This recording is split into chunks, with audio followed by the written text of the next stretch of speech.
to Wholesale Hotline, where we cover everything to do with wholesale real estate. I'm jamildamji. I'm Brent Daniels. And I am pacemorby. And together we cover the most important parts of wholesale real estate. Lead generation. Conversion of sellers into contracts. And dispositions. Guys, remember, when you're watching this show, do us a favor and squad up in the comments. Make sure that you are liking and subscribing to the YouTube channels and in the Facebook group Wholesale Hotline. Most important, we want to know we're doing a great job for you and helping you build your business. So go give us a review on iTunes and or Spotify. So squad up and enjoy the show!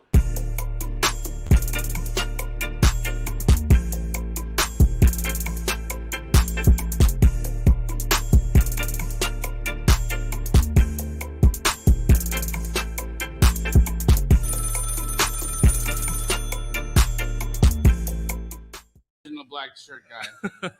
Welcome to Wholesale Hotline number 163. Is it 63? Matt just got rid of it. Welcome. My name is Brent Daniels. I'm here with Jamildamji, the king of wholesale. I'm here with Steve Trang, the king of sales, and I'm here with pacemorby, the king of everything else. Whatever's left for it.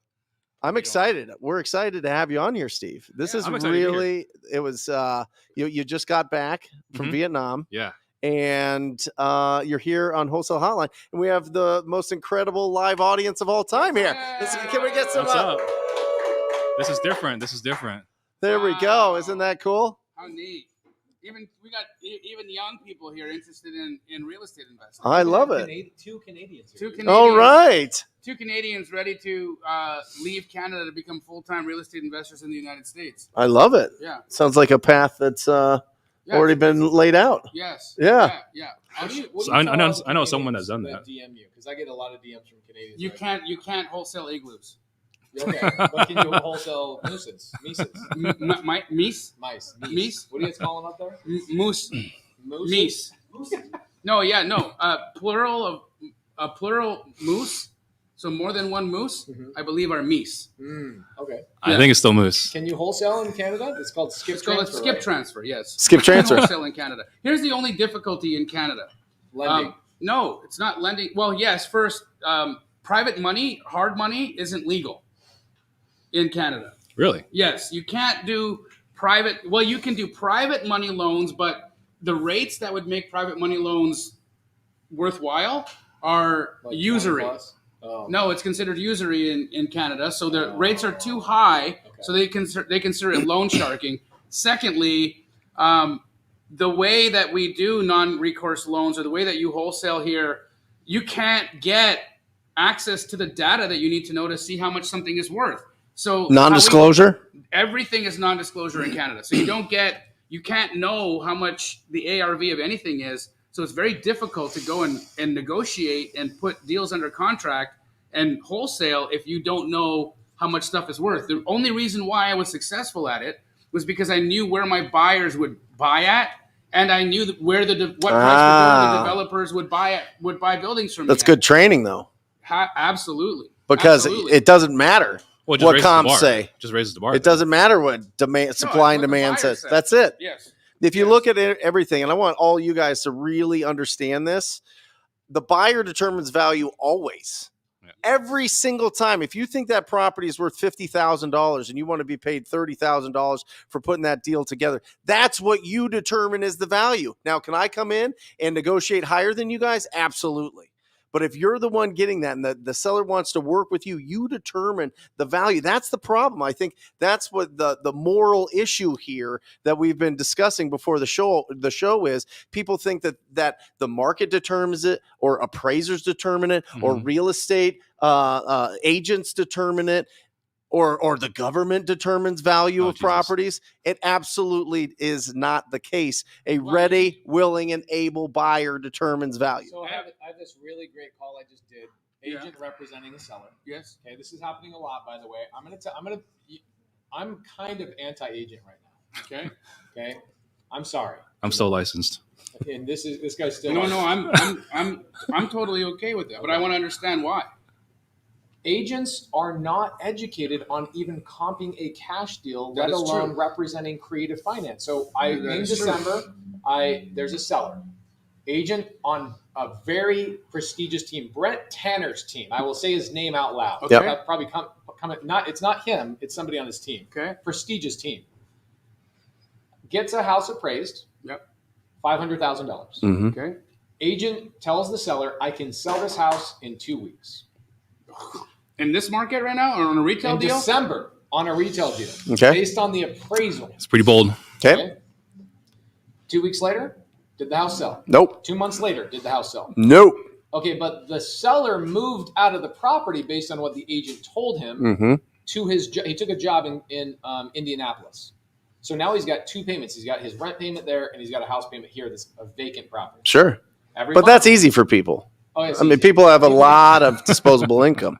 I heard the other day that the majority of Americans are $400 emergency away from filing bankruptcy, like 60%. Listen, the average American from January to October pays interest and taxes. That's it. Yes.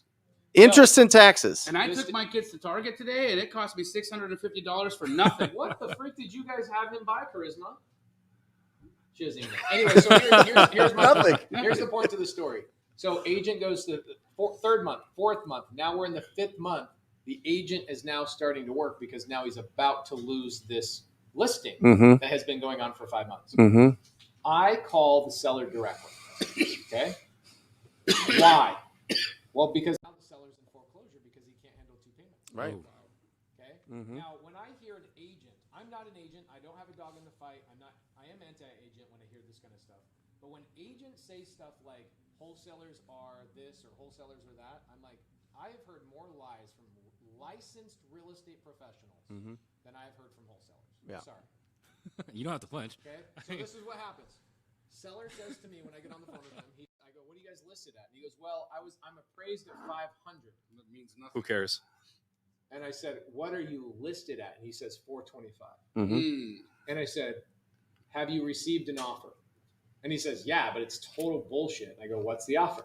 He says, "Open Door gave us an offer at 350." And I go, "There's your value." Mm-hmm. Exactly. Open Door just determined your value because, like Brent said, Mm-hmm. the agent only has a license to lie to you and a license to steal from you. I'm sorry. You can quote that, put that on my Instagram, put that on anybody else's Instagram. I will fight any agent in the back alley. It is total bullshit. I feel like I'm sitting next to Andrew Tate. What is going on right now?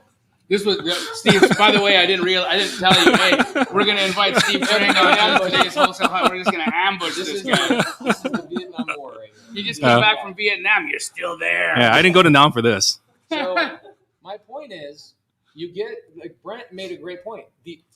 So this is what I tell the seller. I said, "Great. So you still have that appraisal, right? You have that?" Like he goes, "Yeah, I have it right here." Great. I go, "Call the appraiser and see if he'll buy it for $500,000."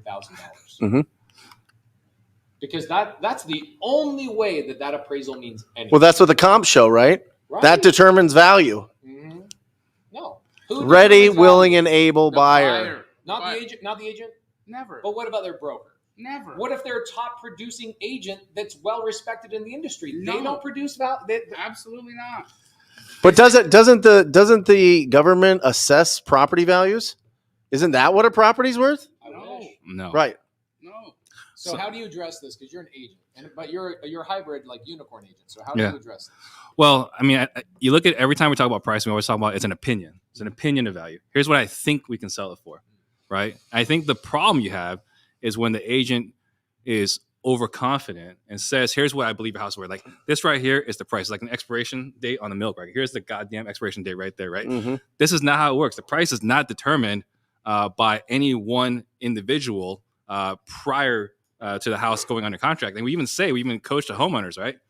When we go under contract, there are 2 people's opinions that matter: the buyer and the appraiser. Yeah. Those are only 2 people's opinion that matter, right? So the agent has zero input. The only thing it does is kind of sets what's the word I'm looking for? It's an anchor, right? The list price is the anchor. That's about the extent.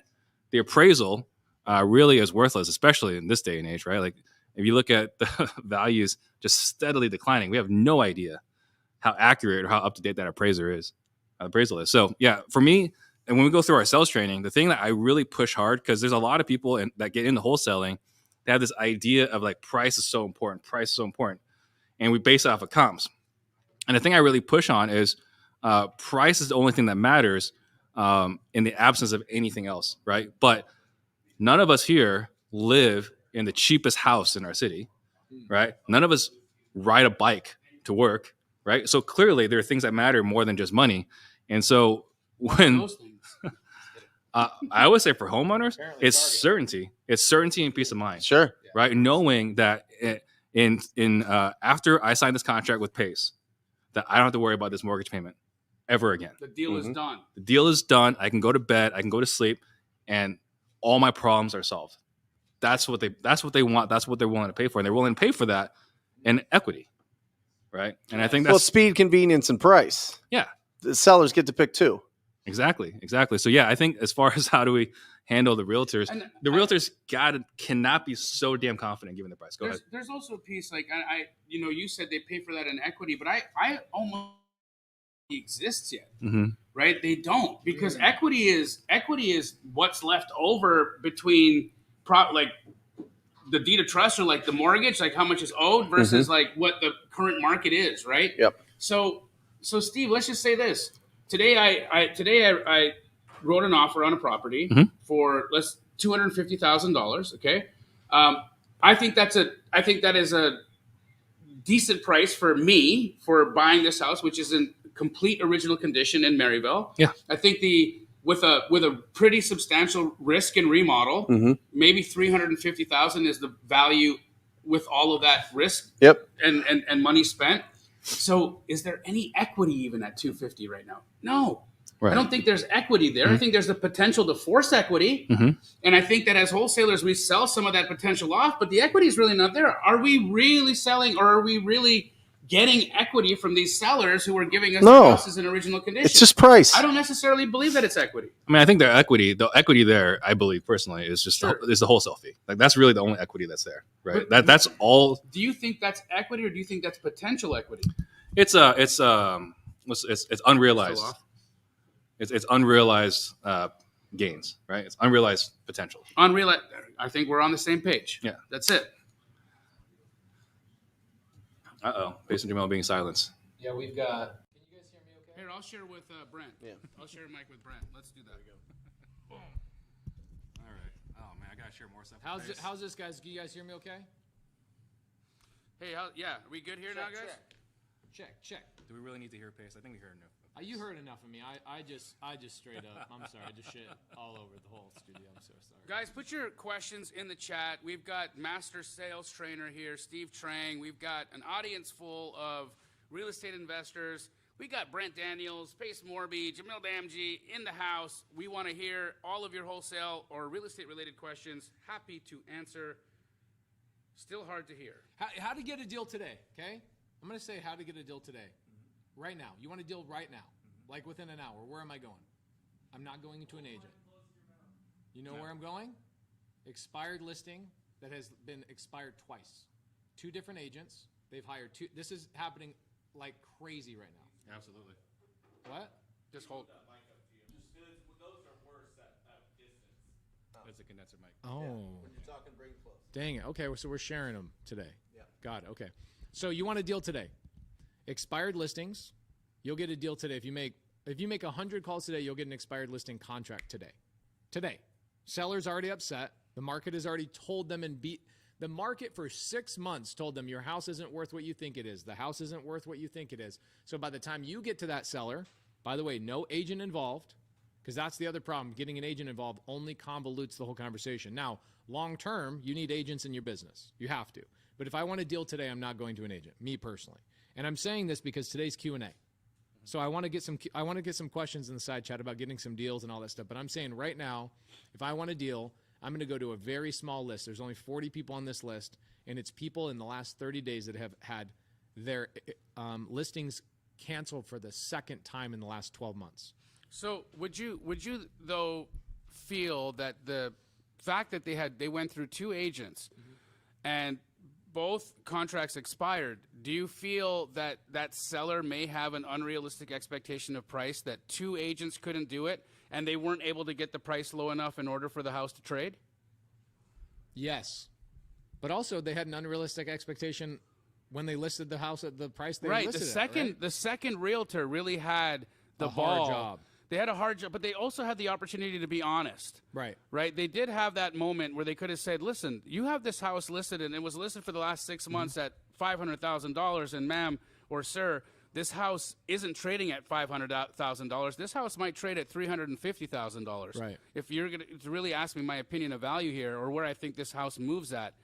So there's a part of me that feels that that second expiration happened because we've got a real, like, just I think what it is stubborn that, seller. I think what it is that the seller, yes, you're 100% right. I think the other thing is that the seller is blaming the agent, which happens a lot of times when their house doesn't move because sellers don't understand real estate, and the first agent didn't do a good enough job explaining to them, hey, the market's trending downward. I just want you to know.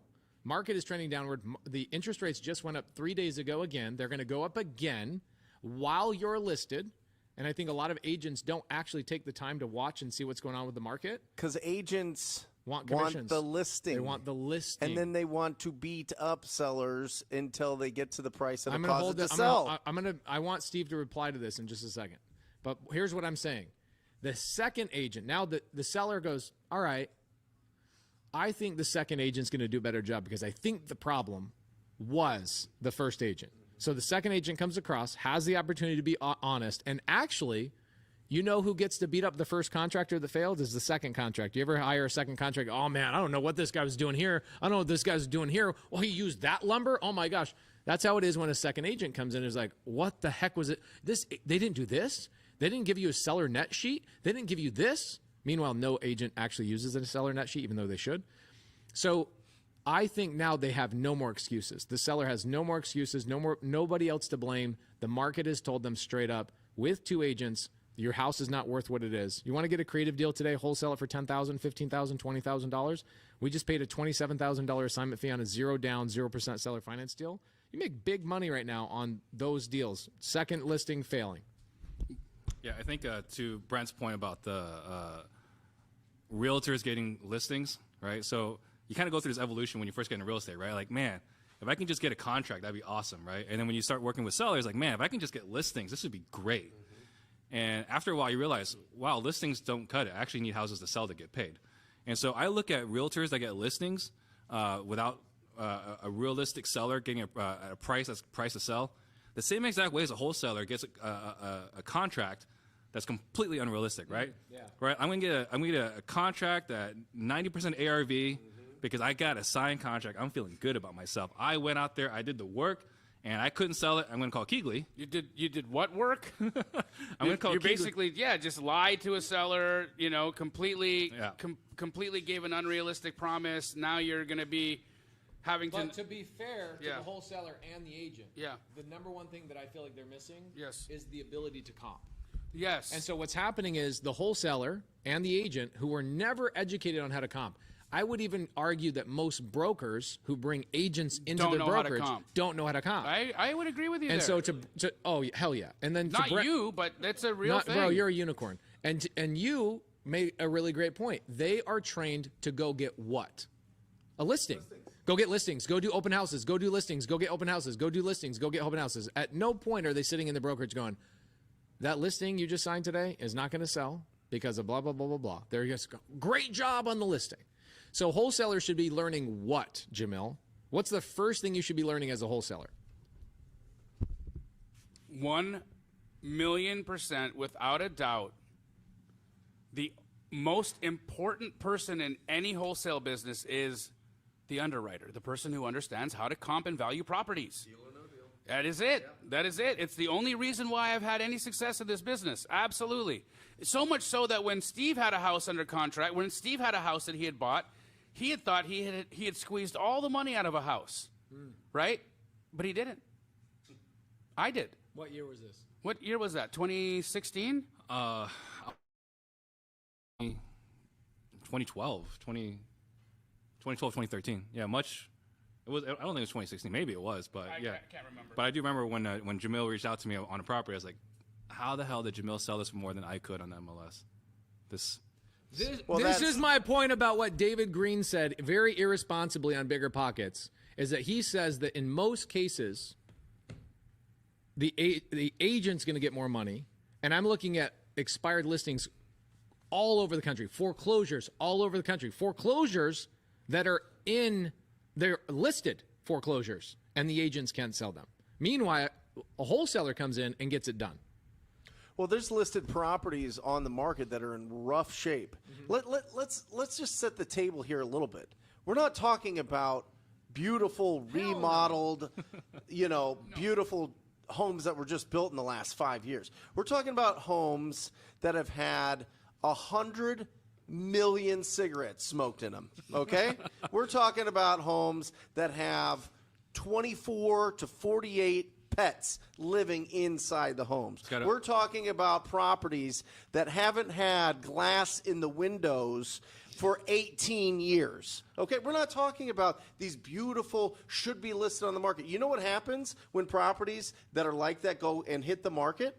They get 50 offers at like $1. They do.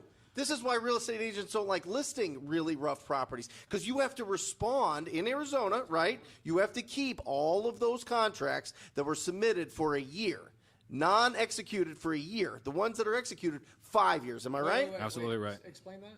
So if you put an offer on a property that's on the MLS or represented with an agent, and it is not accepted, they have to keep that contract for a year. They have to scan it in. They have to put it inside of their database. That wasn't accepted. That wasn't accepted.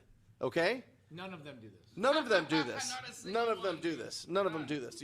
But legally, they are charged to do that. Wow. Absolutely. If they get audited, then they get audited, right?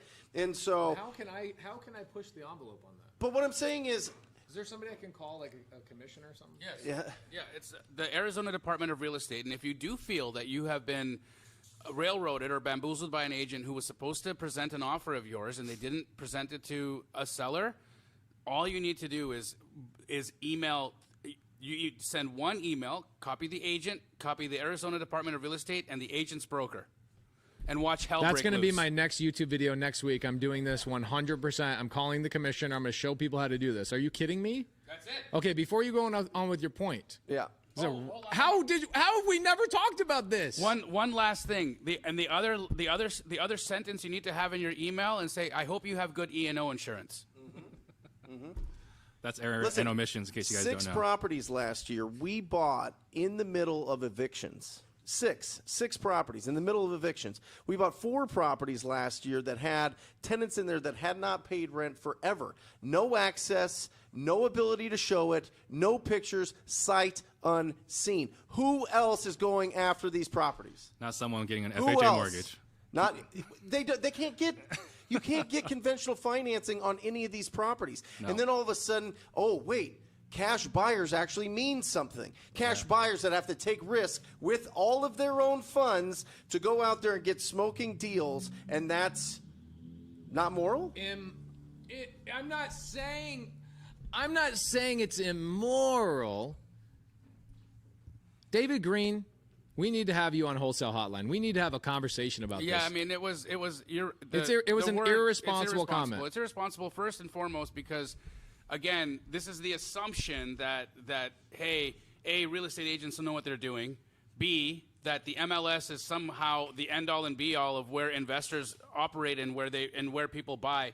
The other thing about this, dude, is that the houses that we're talking about are very rarely financeable. That means that these real estate agents can't attract the right buyer on the MLS because the MLS is retail buyers with retail loans. They can't even close on these houses because they're not in a financeable shape.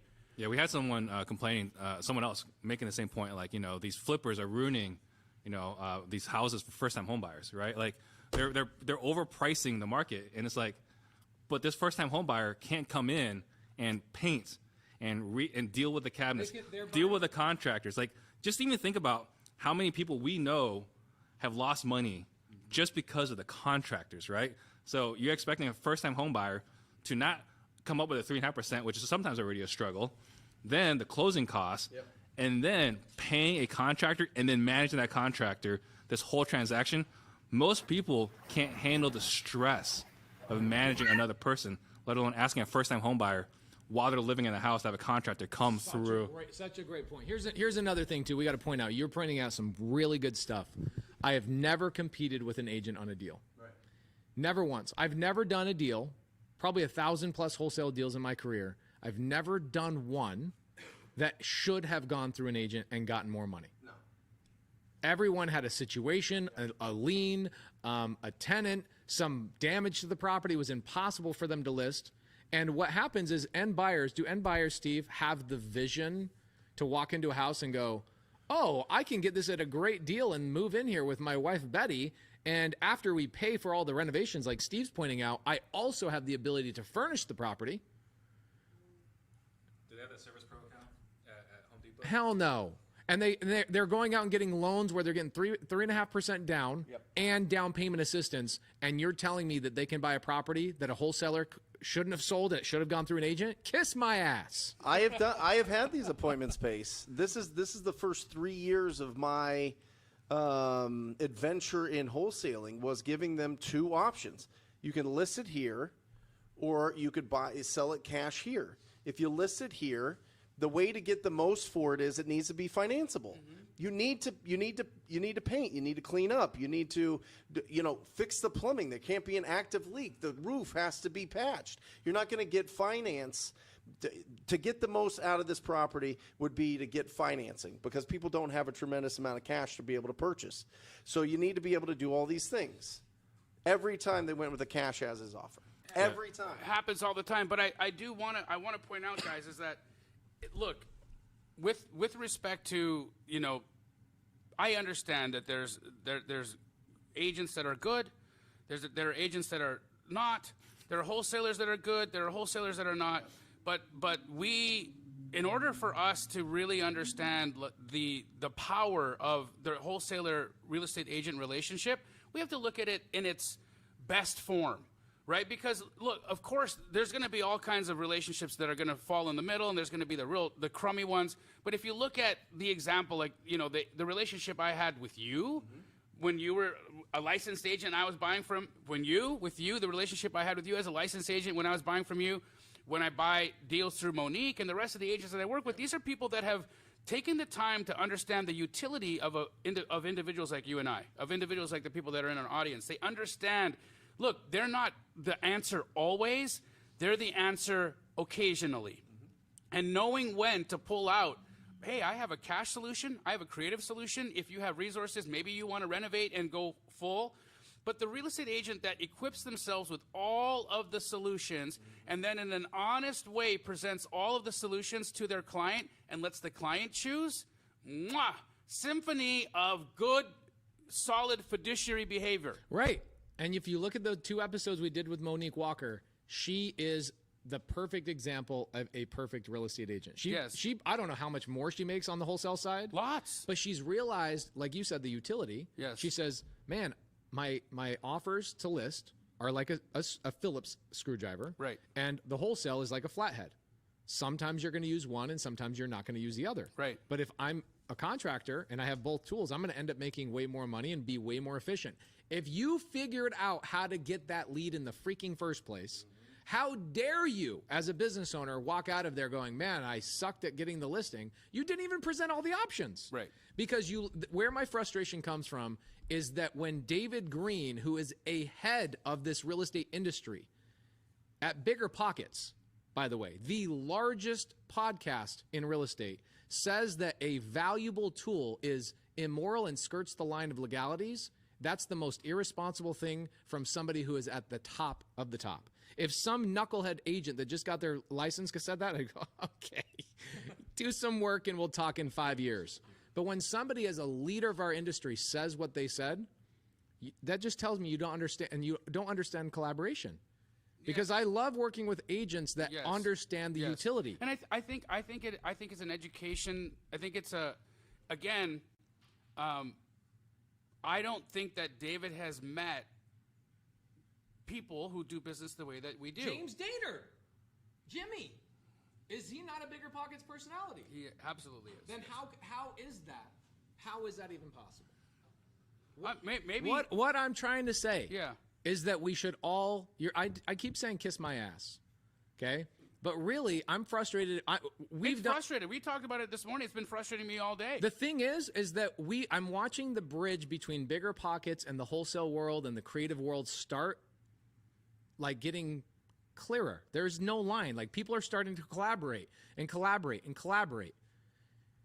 Everybody's trying to educate themselves. But when the leader of an organization, he is the face of that entire organization, says something so irresponsible, it tells me that there is no desire to even understand the other side.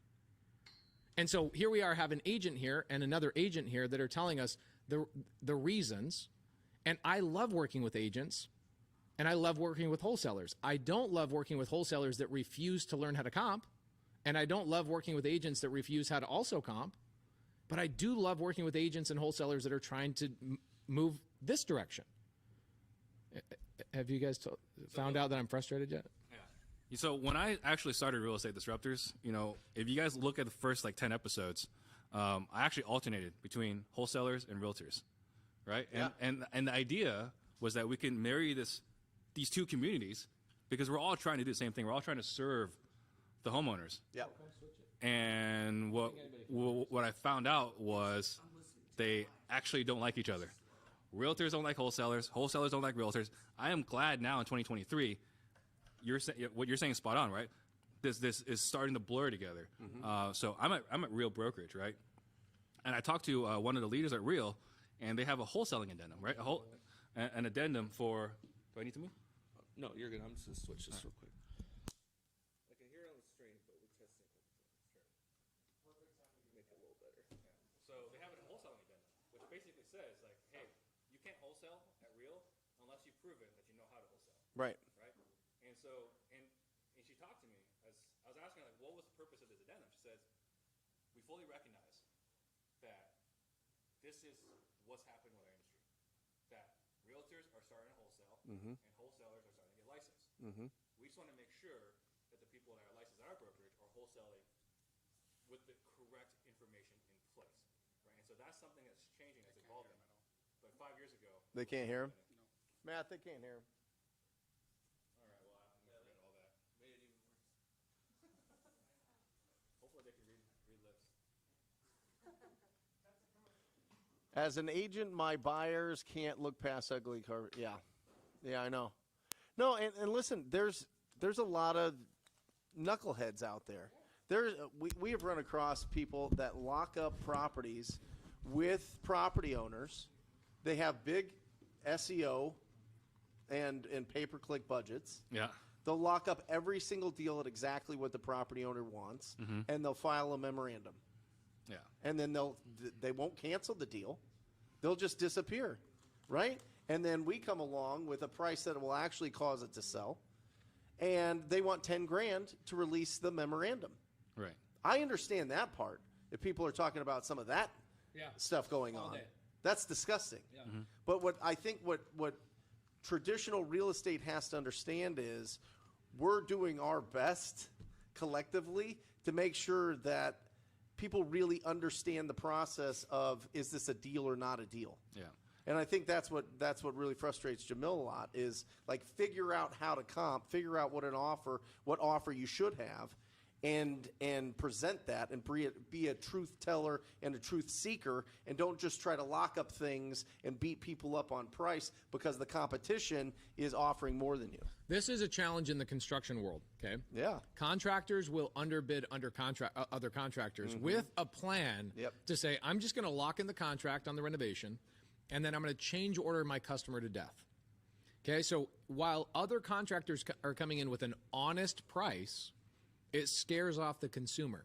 So what that does is it creates an ecosphere where contractors that are willing to be dishonest are the ones that are getting the jobs. Yeah. Okay? Yeah. And it's the same thing with agents. And I feel for the agents that go in and they're honest, and the wholesalers that go in and they're honest. Okay? This is why follow-up is so important in wholesale, is because people will go, I just told a story about a deal, wholesaler locks it up the day I'm locking it up. And I'm like, hey, no problem. And I tell my team, I go, just keep following up. They go, they sold the deal. I go, no, they didn't. We don't know what they locked it up as. Yeah. Follow up, follow up, follow up. The chances are it's a brand new wholesaler that didn't tell them the truth and just got a contract to get a contract. It's the same thing with expired listings. So in some way, I'm super grateful because now they're doing the hard work for me and I come in as the savior on all sides. But my gosh, I just wish we could collectively work together, but there's always those handful of people that will undercut an agent. There's agents that will work against other agents. Go, I don't know what that agent's telling you. I can sell this house in 2 weeks. Have you ever seen that? Of course we've seen it. I mean, this is the same exact thing. Just like the wholesaler that can't comp, we got agents that overpromise, right? I mean, I got an appraisal in hand, $500,000, right? For sure, this is what we can sell for. I can say this with absolute certainty. This house is going to sell for $500,000. So yeah, we see this a lot with realtors consistently overpromising on the price and willing to do it for a lot less money. That was the other challenge, right? Willing to always cut their commission. I think that when a real estate agent makes a promise to a seller that they can sell a house for a specific price, at the end of the listing agreement, that agent should buy it. That was my unique selling proposition, right? That was your home sale guaranteed, you were doing that. or I'll buy it. Yeah. They should buy it. That's how I got into wholesaling. And I truly believe that agents, if they're going to make a representation of, hey, I can get you this, if they're making the representation, then put your money where your mouth is and close. Yeah. Otherwise, don't be the jabroni. What's the business model there? So for you as the agent? As an agent, so the way I had it written was that I will sell your house for, let's just say, $300,000, right? At that time, prices were a lot lower, right? If I can't sell your house for $300,000, then I would deduct it 10%, right? And I would still get my commission from that 90%. So I was basically buying it for about 83% of market value. It's actually, again, how I got in wholesale. Did you ever have to do that? I got pretty close once. So the model was basically, I would start off at 100%, right? So going back to 300K. So I would start off at 300K, and then after 30 days, we would agree to a pre-determined price drop, right? So after 30 days, we drop at 3%, right? So we're at 291. Another 30 days, drop another 3%. Another 30 days, drop another 3%. And at that point, if it can't sell, then I will buy it at that price. I see. But it had to be a price that was realistic. It was my opinion of value. Well, listen, it was not 72 sold. Pace's opinion of value. 72 sold, right? Yeah. What's their model? Right? Here's their model. We'll buy your house in 72 hours. I'm not sure that's their model. 75% of value. If not, we can list it for you. We're awesome at selling it top dollar. Yeah. It's just a marketing ploy. They spend $3 million in Arizona a month. What? $3 million a month, and saying we'll buy your house. 72 sold. It's going to be great. And then they sell the leads to agents. Yeah. It's a great business model. That guy's a genius. I'm a little bit jealous. And it's going to be nationwide. Let's start 69 sold. Let's do 69 sold. I mean, 71 sold. 71 sold. Sorry. It's fast. We're faster. We'll take care of you. So what's the downfall of that model? Like where do they have to eat crow if they can't sell the property? Well, that's the guaranteed price, right? They'll give you a guaranteed price. Right. Or lower. Where they eat crow is that they spent millions of dollars a month and they get all these listing leads in this environment. Those listing leads are not quite as valuable as they were 18 months ago, right? Sure. 18 months ago, that lead was gold. Today, not so much, right? So, in those commercials, at least earlier versions of the commercial was not only can I sell your house in 72 hours, I can sell your house for above market value in 72 hours. Let me ask. I just wonder if people are on the fence of, you're giving these property owners too low of prices and you're stealing equity, right? Yeah. So if you went in with, this is the cash purchase, this is what you could put it on the market for, and they decided that they wanted the cash purchase, is that moral?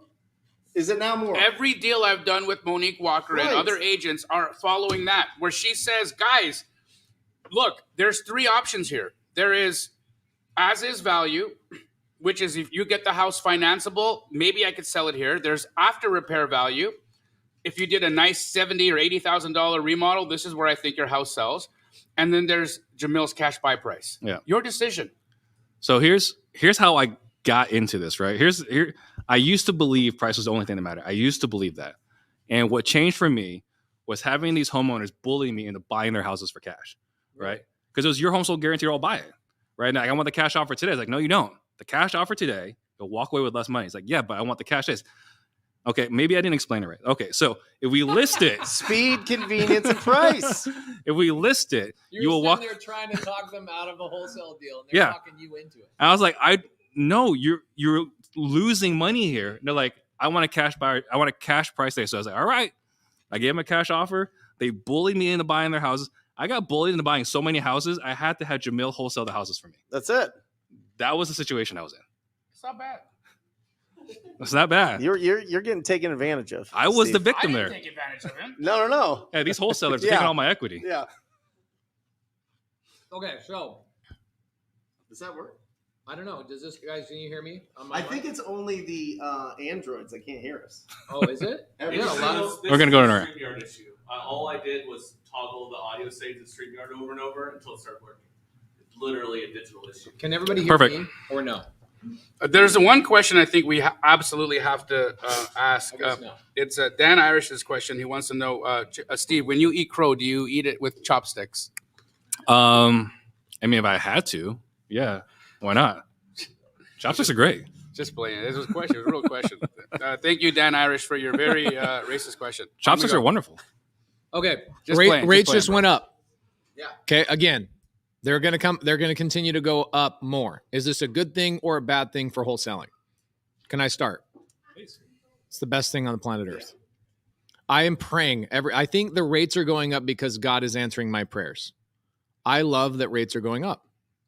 For me, we bought, and just in the last 2 weeks, we bought 21 rentals, sub 2. We have to talk louder, baby. You have to have me talk louder? It's a StreamYard issue, guys. It's not the mic. It's not. Sorry, man. It's not Matt. It's a StreamYard issue. Okay. All right. So I think it's a great thing. We're buying a lot of rentals, sub 2 seller finance. I'm at a point where I won't even look at something unless it starts with a 3%. If somebody sends me a deal at 4%, I won't even look at it. Okay. Getting showered in opportunities. People handing me their keys. 0%, all that kind of stuff. People have no equity. People that are being forced to move for jobs, divorce, relocation, for whatever reason, are like, take my house. Agent couldn't sell it. For me, I want the rates to continue to go up because it doesn't change the asset class of the mortgages that were all locked in between 2019 or 2018 and 2022. Yes. What about you guys? Rates being increased is not affecting us at all. Just to give you guys an understanding, every flip right now that we have on the market under contract. Okay. Key Glee, as of today, I'm just going to share with you guys information I probably shouldn't be, but yep. Yeah. But whatever, I own the company, so I can do whatever I want. Matt, can you hear my mic? All right, so as of today, we're at 53 deals for the month, with an average of $14,686 per deal. Okay, and today we sold 5 more houses. Right, so that's going to get us to. We will by the end of the month be at about 65 transactions for the month, which is great. Phenomenal. Right, we've got a lot of investor activity. Arizona only. That's Arizona, Texas, and Florida. My corporate stores only, not my franchises. Okay. So what does that tell us? That tells us investor activity is through the roof, up. Retail activity is also starting to fall. Investors only start pulling the trigger when they start seeing that the retail side is really moving, right? So I think, guys, that the sticker shock that the retail buyer saw 6 months ago, it kind of has worn off a little bit, and they're like, we just got to play in the new norm.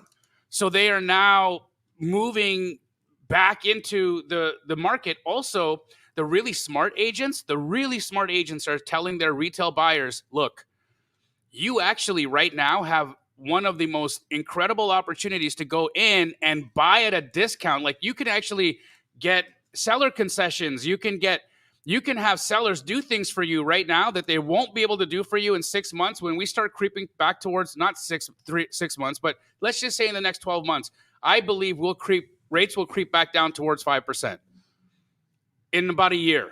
Towards 5, not 5, towards 5. Okay. When rates creep back towards 5%, I think that we're going to have one of the most insane booms in real estate ever again. If we thought that the run-up of 2022 was big, wait till you see the run-up of 2024. Yeah. So I would say for me, I got, like I said, I was gone for a couple of weeks, so I got to go back and, look at the data. But, would have been really nice is if, we didn't have a couple of bank failures. That would have been really nice. Yeah. Right. Because we had this new norm, right? After a year, okay, this is the new normal.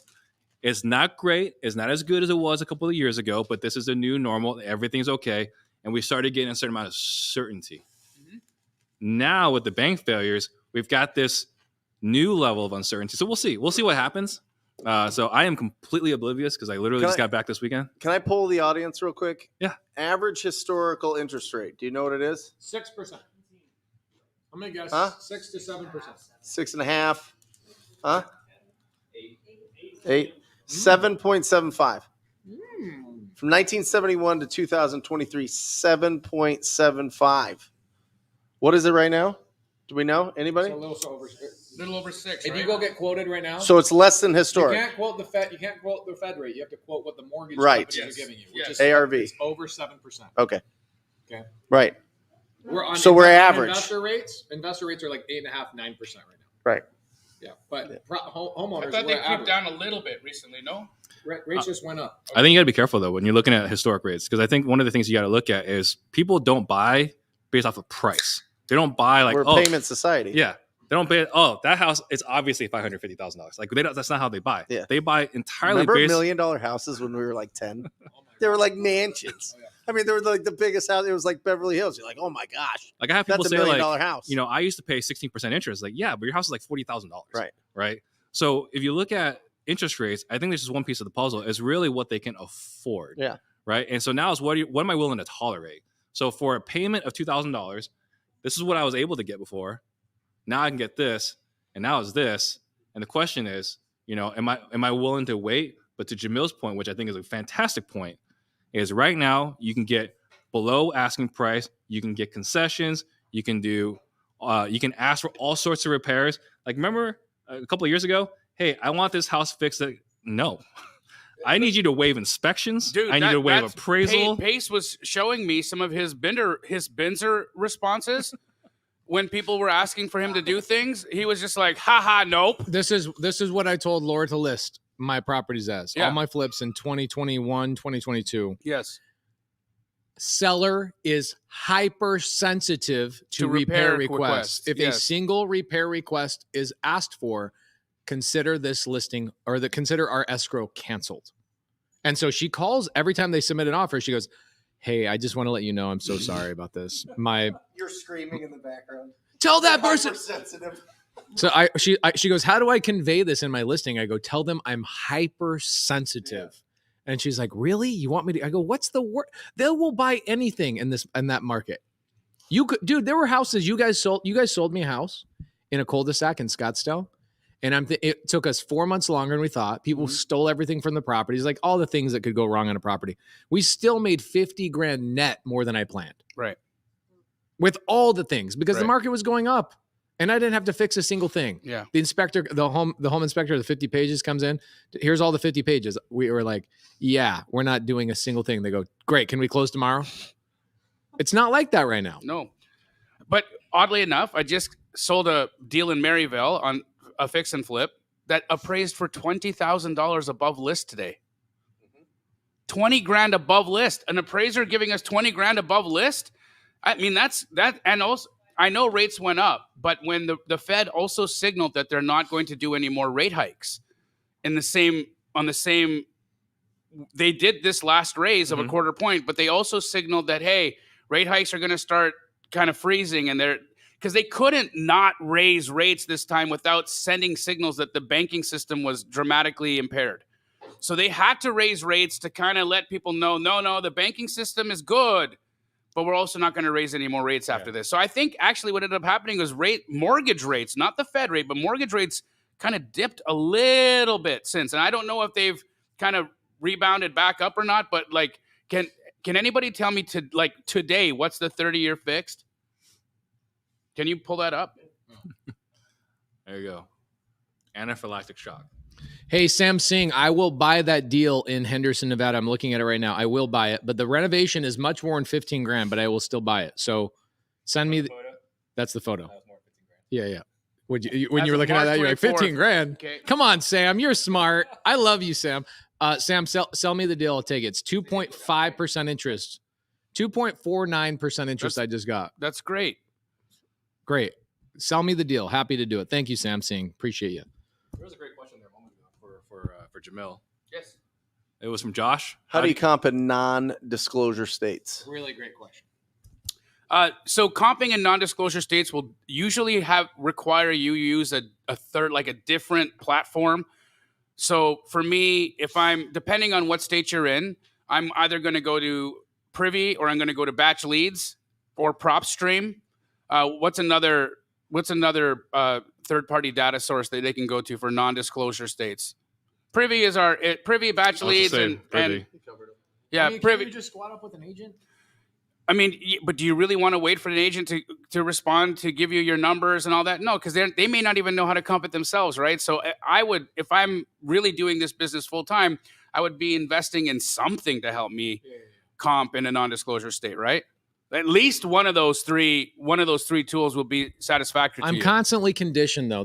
My problem is I have to get over this whole thought process of how can I start this business with no money out of my pocket? Yes. Because I'm constantly answering questions from that thing of like, oh, how do you not even use a grain of sand to get started in this business? Understood.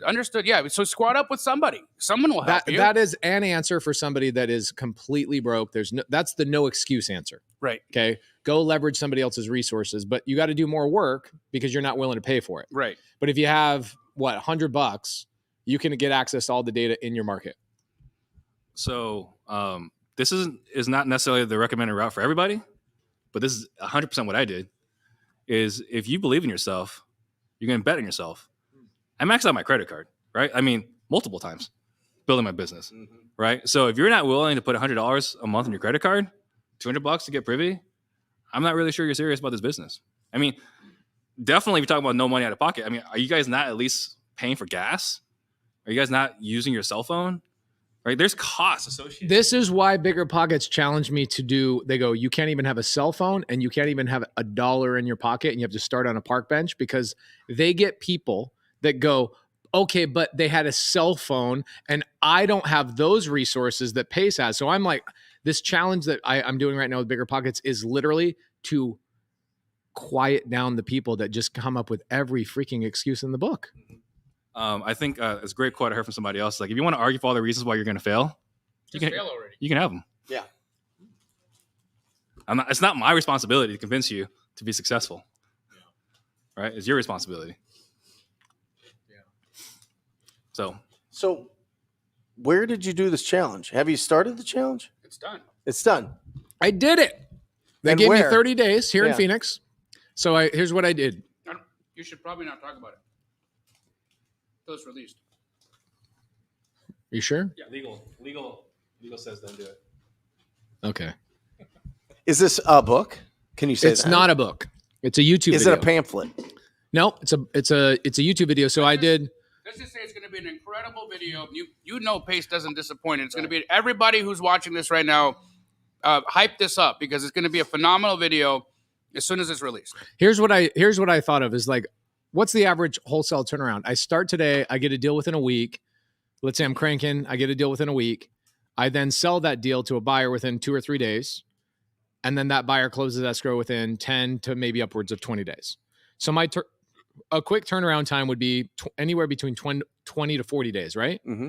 So I told them, I was like, I can show you, I can get a deal and make money in the same day. In the same day. Mm-hmm. Deal, money in my pocket in less than 12 hours. So that's what I did. And we did it in 6. That'll be a great video. It will be a great video. Where's the deal? Deal's in Phoenix. Nice. It's a sub-2 deal. Yep. Seller hands me the keys. I can't tell you the story. Yeah. Apparently, Jamil's going to tattle on me. Well, we've been saying David Green's name on this episode all day. I imagine that someone's going to Please tell David Green that he needs to come on Wholesale Hotline, Yes. and we need to have it. We need to discuss. We need to clear up the air. We just got to clear the air. We need to clear the air. And honestly, I want to give examples of licensed real estate agents in the last 30 days. I will give you addresses. I will give you listings. I will give you proof and screenshots and names of agents that have lied to me and lied to their seller. I'm communicating with the seller. Guess what? I'm not an agent, so I can go directly to the seller.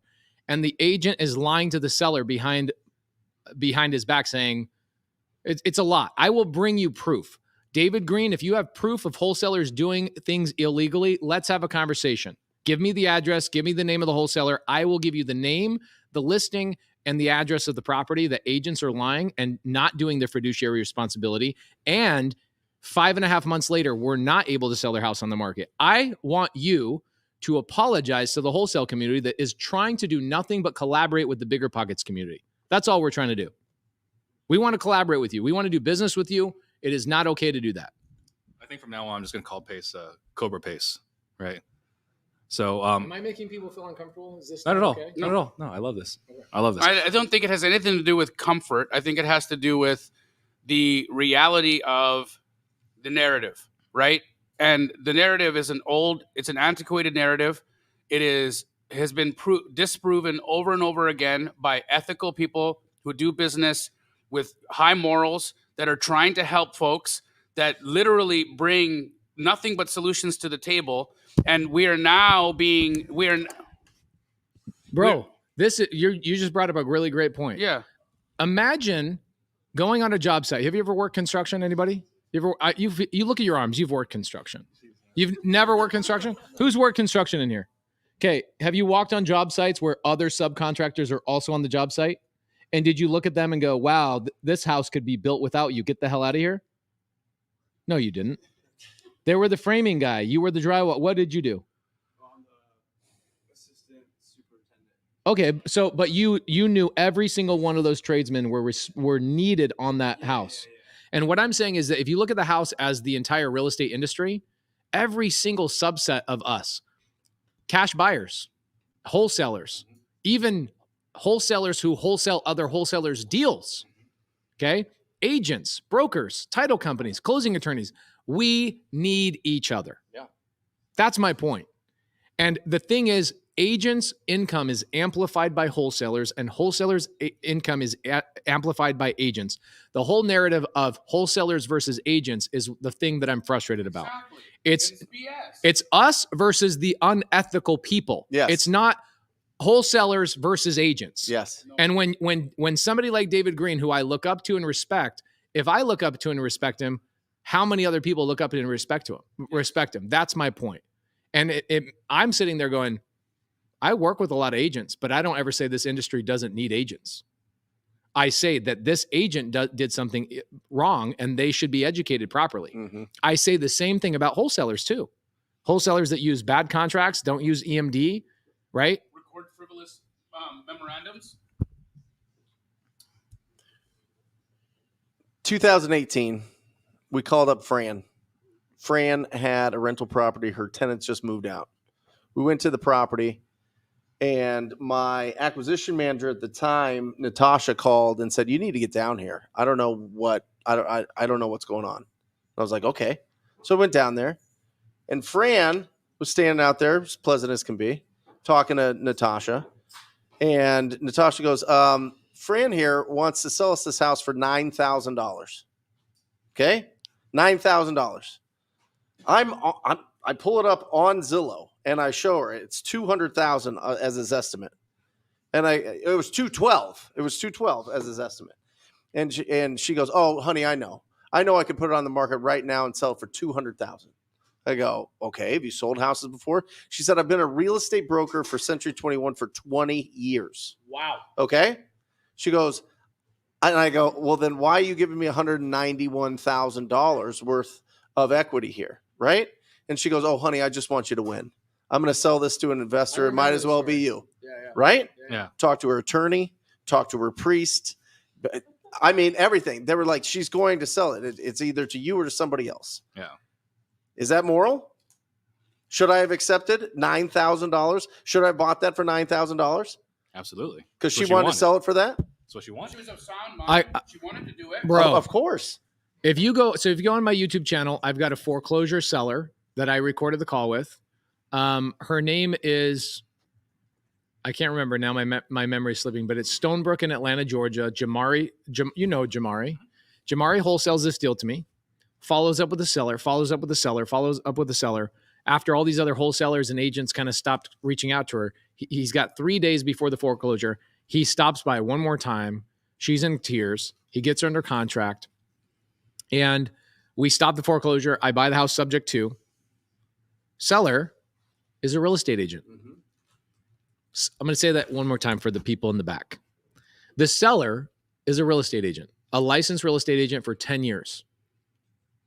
She said, I had no idea what to do. Tried listing the property, couldn't sell the property. Tried doing it with other agents, couldn't sell the property.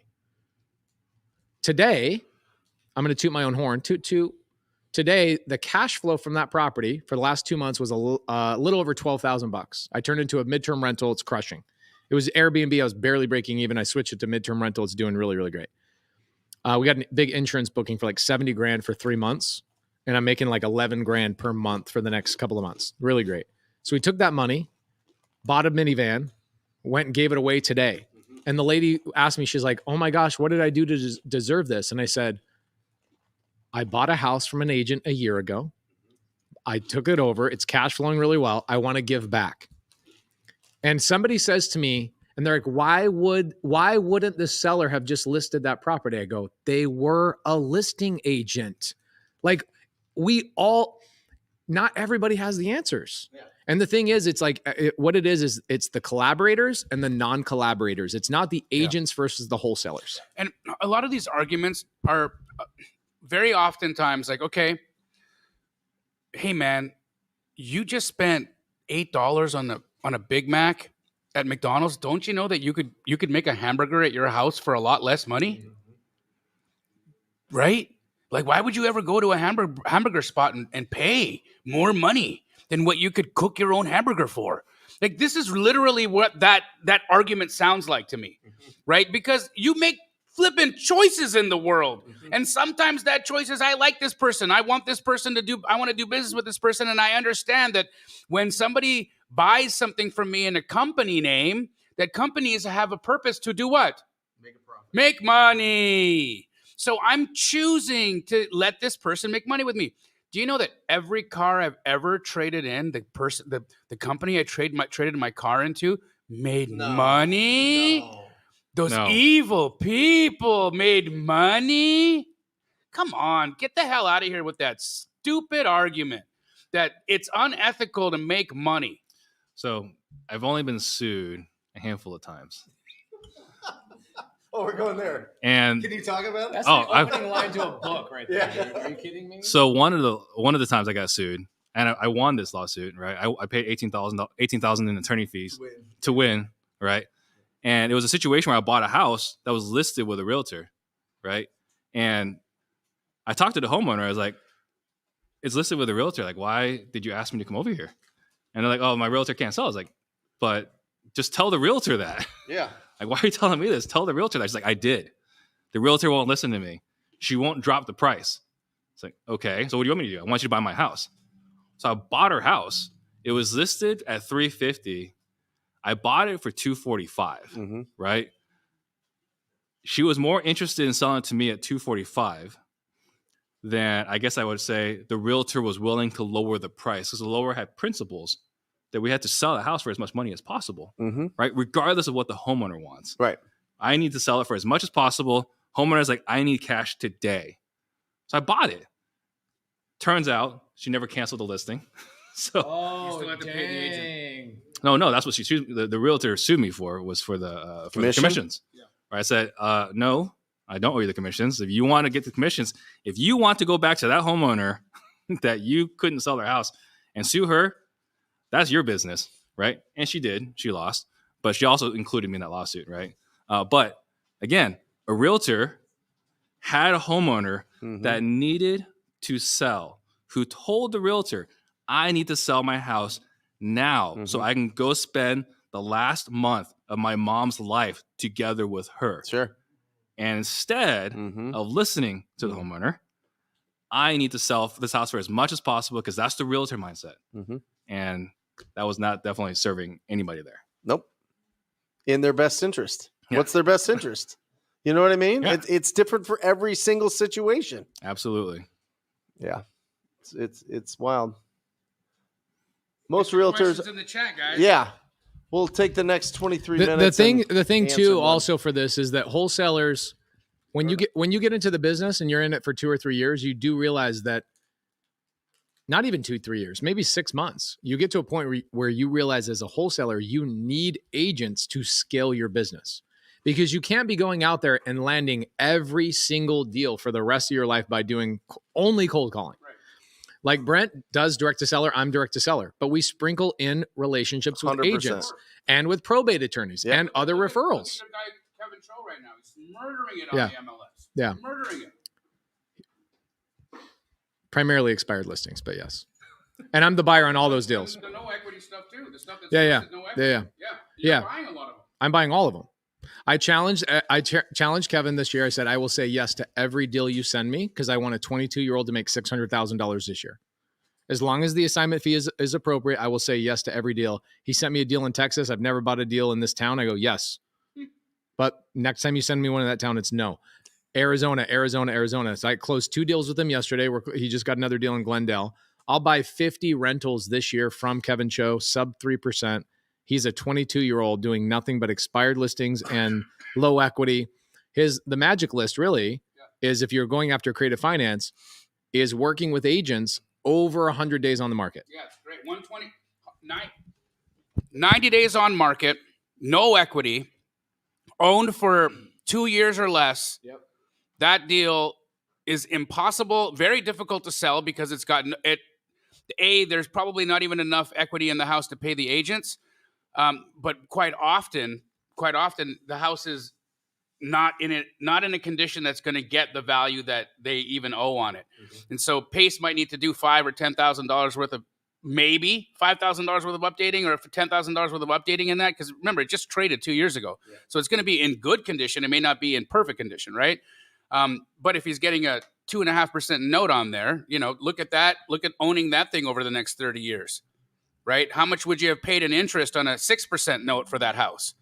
Hundreds of thousands of dollars. So if Pace is paying slightly above market value today, you stretch that out over some time, he's actually stealing the house. Have you ever bought a house with a mortgage? Like his own mortgage, like on his credit? Morby buying this house. I'm in the process right now. Okay. I'm going to just tell you guys why I think it's total bullshit. I'm so sorry. So I want to buy in Kalispell. I've wanted to buy in Kalispell for a while. I want a lake house. Jerry and I were kind of racing each other like 3-4 years ago. Like, hey, let's see who can buy in Montana first. He beat me. He bought 2 houses next to each other. Mm-hmm.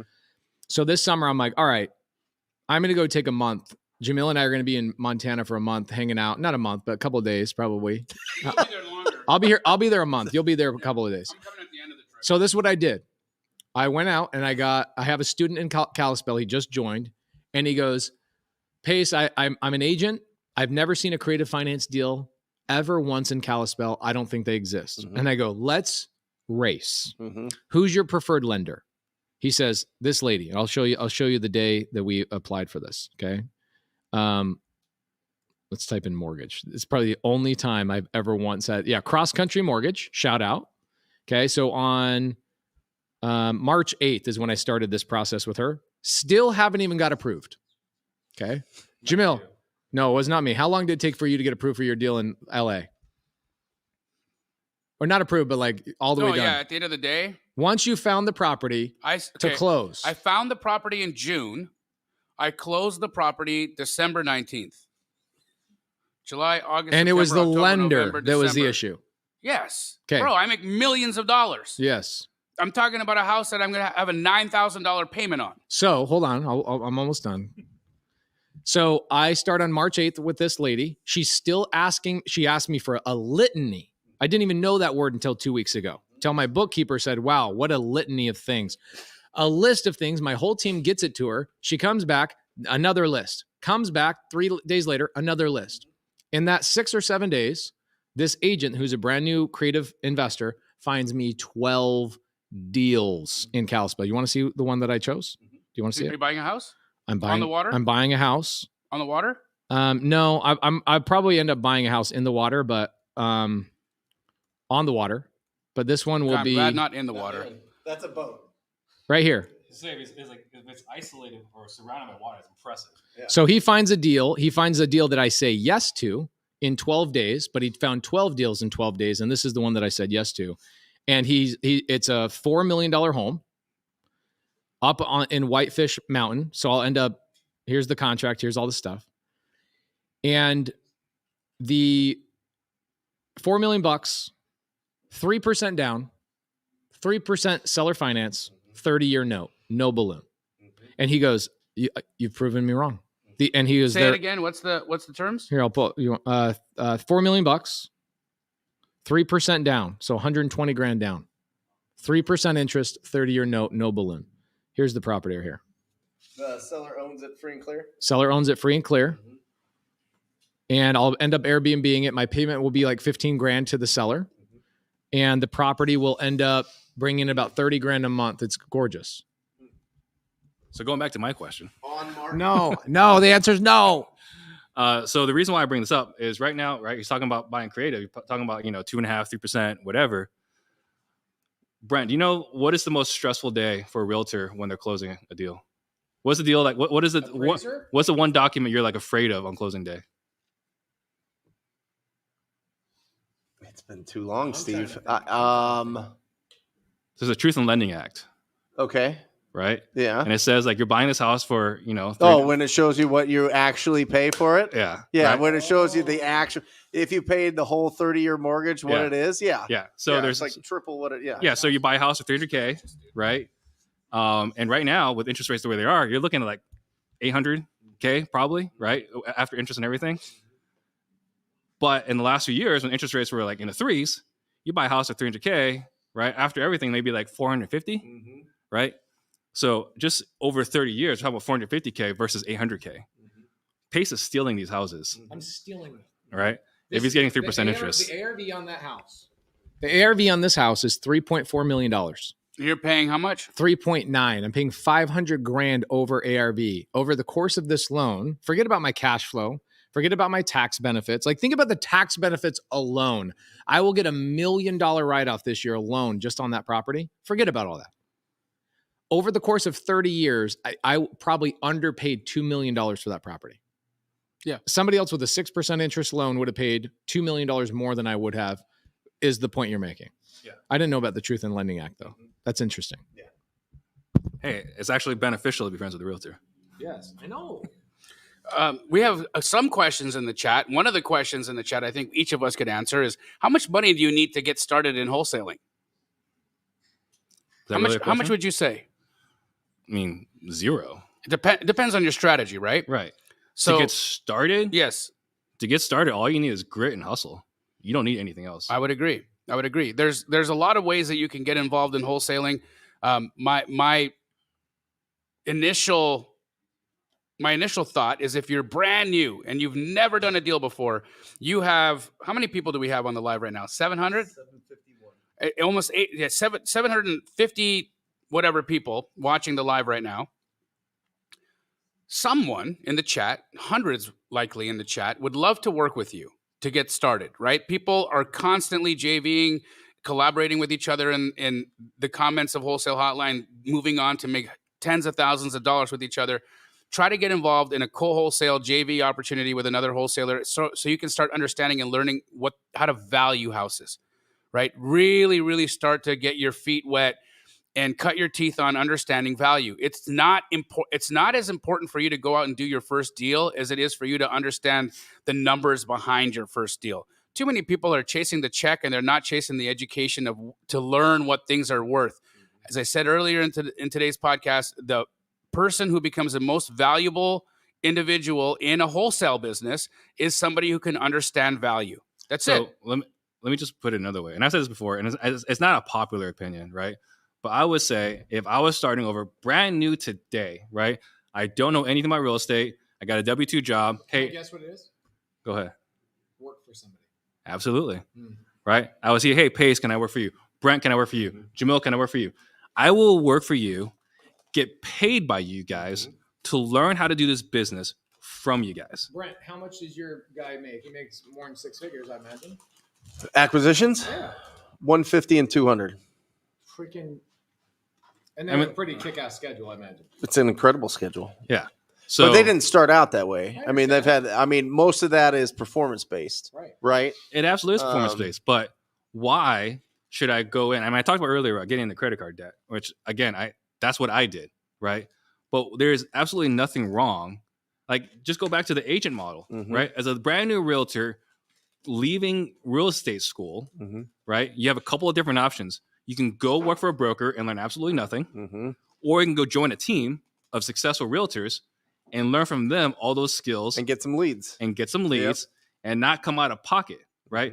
And same thing. Go on their appointments and see what they do and how they react. Learn how they run their appointments. An apprenticeship. Yes. Yeah. Why not do the same thing here in wholesaling? I think the problem is wholesalers are naturally ultra entrepreneurial. Sure. So we've got Jasper's son, who I don't know if he's in here today, but he was on Get Creative, my podcast, and he kept asking all these questions. I go, bro, you have such great questions. Go link. Where do you live? He tells me where he lives. I go link in with Tevin, one of my students, and go work for him until you get your first deal. Gets his first deal the next day, makes $9,000, literally the next day. And then guess what he did? He went and worked for, he came in to Sub2, he joined the mentorship, and he goes, all right, now what should I do? I go, you think you're going to reinvent the wheel right now?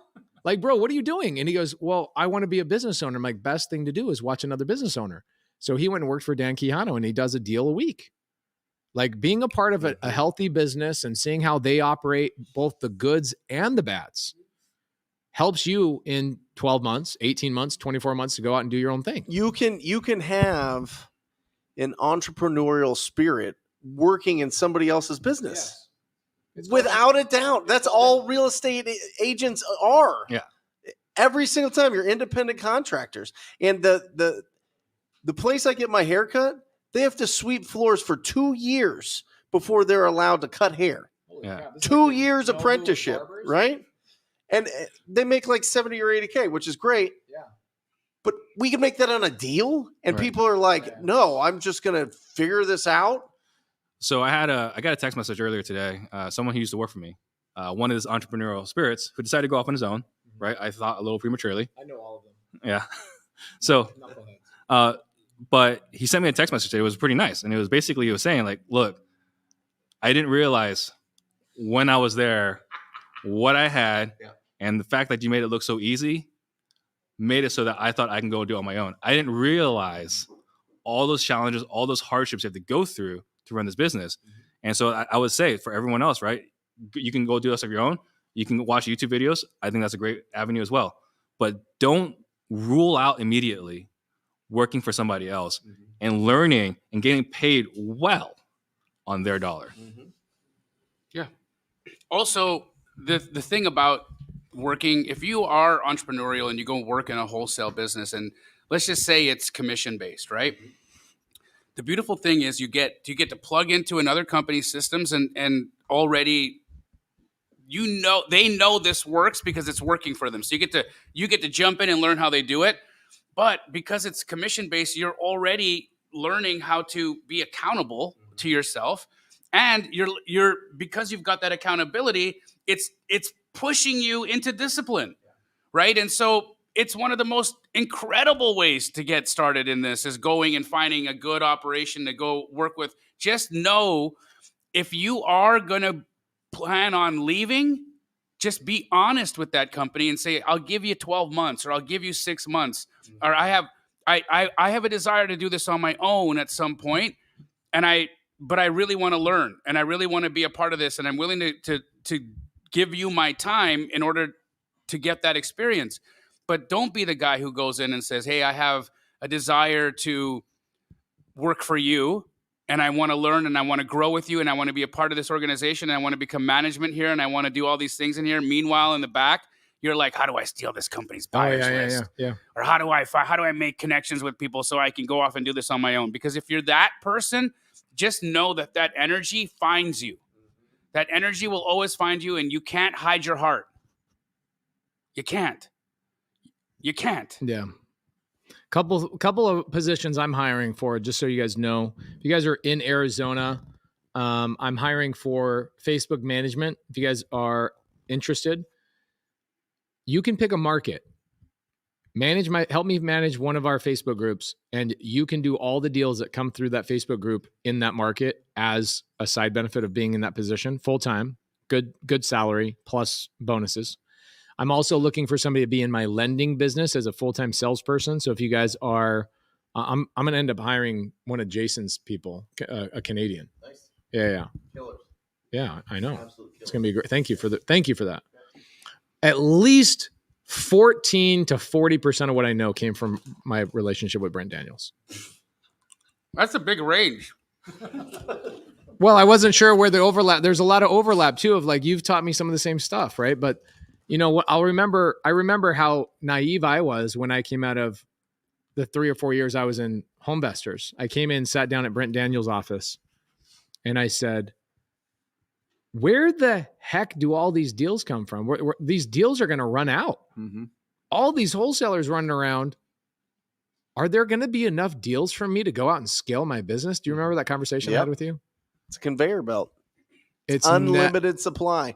There are more ugly properties, and they're getting uglier by the day. Well, yeah, because listen, your next, the deal that you're going to do next year has somebody smoking meth in it right now. Right.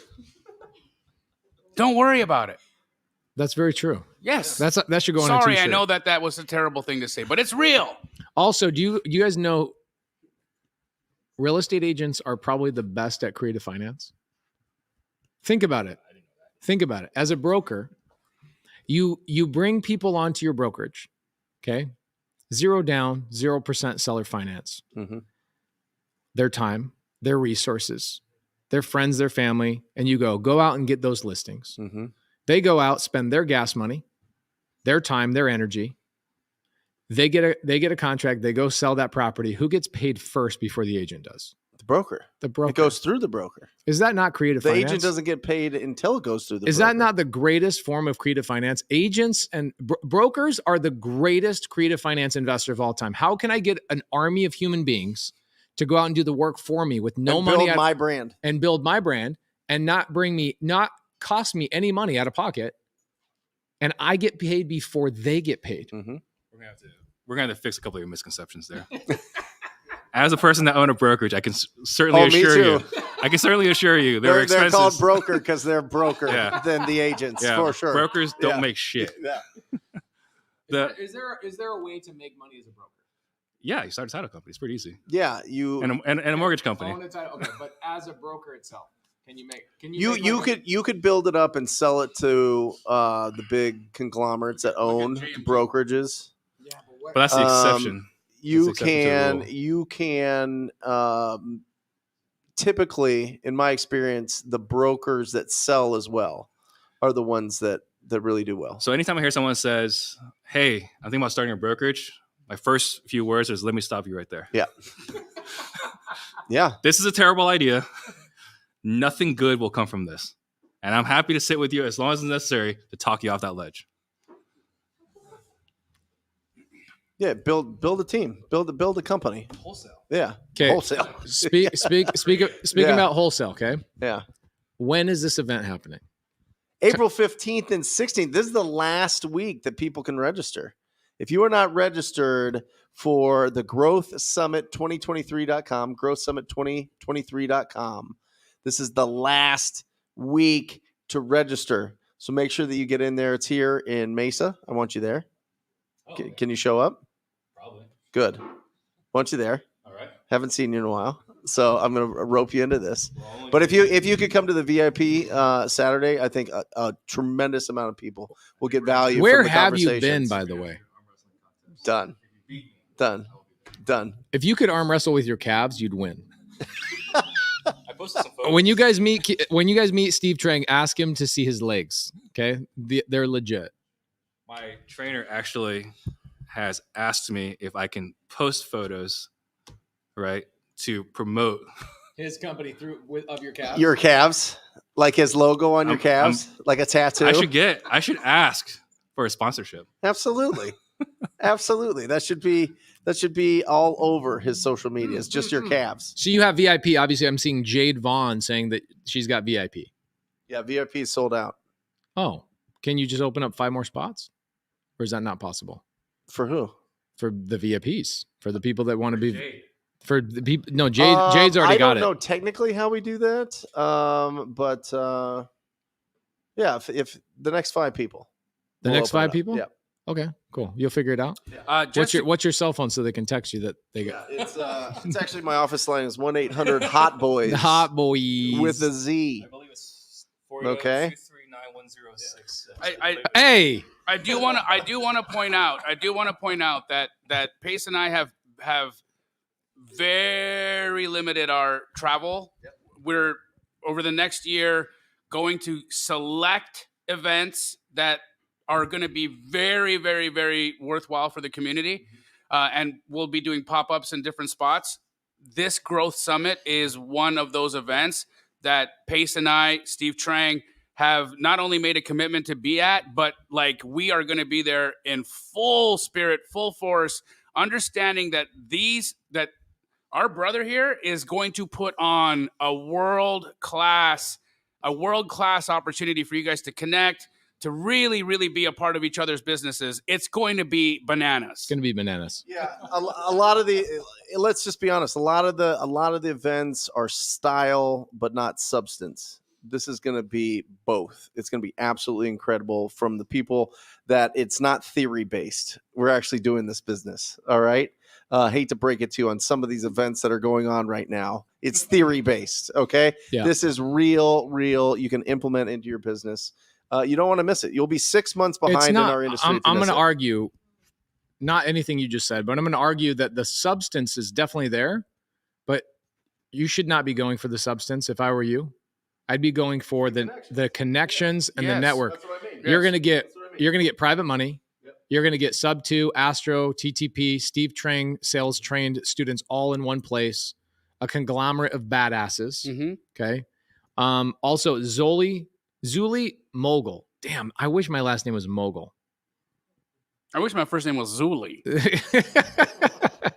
So, yeah, right. Will you be in Orlando before the Bigger Pockets conference? So, the coolest thing I think that we're doing this year, you're in on this? Of course. Okay. The park. We are going to Astro, Jerry Norton. If you guys want to come out, you're welcome to come out. I don't know if you can, but October, 3rd week of October, Bigger Pockets is happening in Orlando, and we are getting Sub 2 and Astro and Jerry Norton all to go out to Disney World for the day after Bigger Pockets. Big community day, doing nothing but scavenger hunts, breaking up his teams, winning points based on what rides you go on and what things that you get accomplished during the day, and having just a big team building day out there. So guys, stay tuned for that. It's going to be a lot of fun. But that's my point of bringing that up is you want to come for the connections. Mm-hmm. The information is a lot more applicable when you actually have people to apply it with. Yep. Steve Trang. Yes. What do you have coming up? Anything you want to talk about? Anything you have going on? Well, this Thursday and Friday, we have our live sales training. So salesdisruptors.com, we have 2 full days in my office. This is the first time we're going to be doing it over 2 days. When I first did my sales training, it was like a couple hours. Mm-hmm.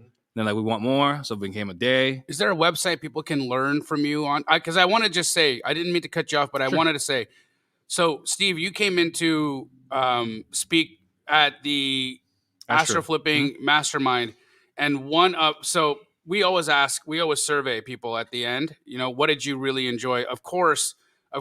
You know, and I always hear Pace, mine, Brent, mine. But Steve, you had a lot of fans. A lot of people said that they really, really felt that what Steve delivers in terms of sales training is like top tier. So how do people learn about your sales training, Steve? I mean, the best place is salesdisruptors.com. We have all our information there. Just bought that URL. Pretty fortunate. I like it. And so, yeah, we go over at our event, 2 full days. And again, we had to expand it because people were asking for more. Like they felt like a day was too short, a day and a half. The last time we did was a day and a half. They thought that was too short. So now it's 2 full days going over our sales process dealing with homeowners. So we got that coming up. And then, Pace is actually coaching me a little bit right now. I invited Pace in my office. It was not for a principal conversation. That was a completely different conversation before. But Pace came in and offered some insight on how I can build my community. So that's something I'm going to be rolling out in the next couple of months. I'm super excited so we can all be clear, that community is going to be called Crazy Rich Asians, right? If crazyrichasians.com is available, we will call it Crazy Rich Asians. Awesome. I don't think it is. Well, see, there was a movie about that. Yeah. It was actually called Crazy Rich Asians. Okay, Jamil, what do you have coming up this week? It's a big one. By the way, do you know how many? Oh my gosh, bro! I'm in my first challenge with my bro. A joint challenge that I'm doing with my brother. First time we're actually doing this together. And we've already got 10,000 people registered for it. MyAIchallenge.com. Guys, go to MyAIchallenge.com. Pace and I are collaborating, teaming up together to help anyone who might just be getting started in the business that's having a hard time with their lead generation, that is having a hard time keeping up with their follow-ups because you get all inspired. One day you watch Wholesale Hotline. Tomorrow you wake up, you start making phone calls. You talk to 50 real estate agents and then never talk to them again. Garbage. So we're going to help those people who are just getting started that need help with lead gen, need help with follow-up, and we're going to bring in a whole swag of really experienced people to help the unexperienced people get deals done. Go to MyAIchallenge.com, a joint Astro Sub 2 event. Incredible. Thousands of people are going to be there. If you are not in that, guys, just imagine being in a virtual event with thousands of like-minded people who want to do deals with you. If you are not at this challenge, you messed up. So there's a myaichallenge.com. It is at the end of the month. So it starts it's this week. Thursday night, Friday night, Saturday morning. So real quick, I know we're a couple minutes late. There's software that runs these like challenges, and it's somewhat inexpensive. But the problem with those software is that you cannot bring people up and actually interact with them and bring them on the stage. And so we took my Zoom account, which caps out at 5,000. And we upgraded my Zoom account from 5,000 to 10,000. It cost us $26,000 this week to upgrade that Zoom account for the year. And we did that for this challenge. It's free. It's the fastest challenge I've ever done. Most of my challenges are 4 hours a day, 3 days in a row, 12 hours total. This challenge is an hour and a half each day for 3 days. Okay. So it's 4.5 hours because basically you're not having to learn anything. AI is basically doing all the upfront work for you. It is such an incredible. It is just wild what Pace and I are bringing to the community to be able to like take their whatever is going on that's holding them back. Oftentimes it's lead gen. And then on the other side of that, it's just time management and having no time in the day to do the business, to do the follow-ups, to actually harvest the fruit. I look at it this way. Anytime you're doing business, lead gen, okay? Lead gen to me is like, if you look at the analogy of a farm, okay? Lead generation to me is planting seeds, okay? But follow-up is sunshine and water. If you do not have sunshine and water, guess what you don't have? A crop. Yep. So myaichallenge.com, Pace and I are going to be teaching people how to grow your deals, baby. Let's go. Last thing, I'm so sorry. I'm hogging the mic. Are you sorry? No. We want to start giving a lot more to our community. I'm going to tell you guys, Jamil and I both donated to a charity in November of last year. And $150,000 each. $150,000 each. And I felt super excited and pumped up about it because it was a great and worthy cause. We don't need to go down that conversation. But I immediately came home with Jamil and I said, we should have been giving that money to our local community. Absolutely. We should have been giving that to our students. We should have been buying lists and doing those types of things. Guys, we're going to be doing a lot more charitable things like today, giving away that van. I just got a text message from Caroline, who was with me when we gave, by the way, thank you for bringing Caroline into my world. She's been, Caroline Kane. Shout out Caroline Kane. Anybody know Caroline Kane? Shout out Caroline. Isn't she the freaking dopest? Yep. Oh my gosh. Thank you for bringing her into my life. We ended up giving a van today away we paid $11,000 for it on Saturday, cash, car seats, AAA membership, gas for a year, car insurance for a year. And we gave her groceries for, I think, 3 months. Yeah. And I'm sitting here looking at, I don't want to donate to charities anymore. I just want to donate to our local community, or not our local community, but our community that we're all bringing together. And I'm so grateful for our collaboration. Steve Trang, I love you. I like you too. He likes me too. You've done a lot for me. I appreciate you tremendously. I would not be even 1/10 of who I am today without you. Jamildamji, I love you. I love you, bro. Brent Daniels, I love you. Really appreciate you. You've done so much for me. And we want to be giving you guys a lot more. So thank you guys for staying with us all the way through 163 episodes. And here's to many, many more. And they can listen. You can listen to the podcast every single day. This is just one show on the podcast. Wholesale Hotline, 180,000 downloads last month. Can't be wrong. It can't be wrong. So check it out. And we throw into the mix there Jerry Norton, which just, it goes bananas. We should give him a day too. It'd be go bananas. I stayed out with Jerry Norton until 1 o'clock in the morning. What? We talking about how to make babies? What did you guys do? Eat ice cream? Yeah. We did talk about making babies, and we did talk about we had ice cream. We went to Nobu until 8, and then we hung out at my house until 1 o'clock in the morning and just talked about marital stuff and relationships and family. And I just am so grateful for my brothers, all of you guys. Yeah. I would not be anywhere without our collaboration. I love you guys. Boys. Thank you What's guys. up? Love you guys. And that's it. Wholesale Hotline, we out. Or just say squat up. So squat up and enjoy the show. Yeah. Yeah. Okay. 1, 2, 3. So squat up and enjoy the show. What are you doing? I didn't say nothing. Why? I don't know. Okay. So squat up and enjoy the show. Cool. I think we should use the one where Jamil doesn't say anything.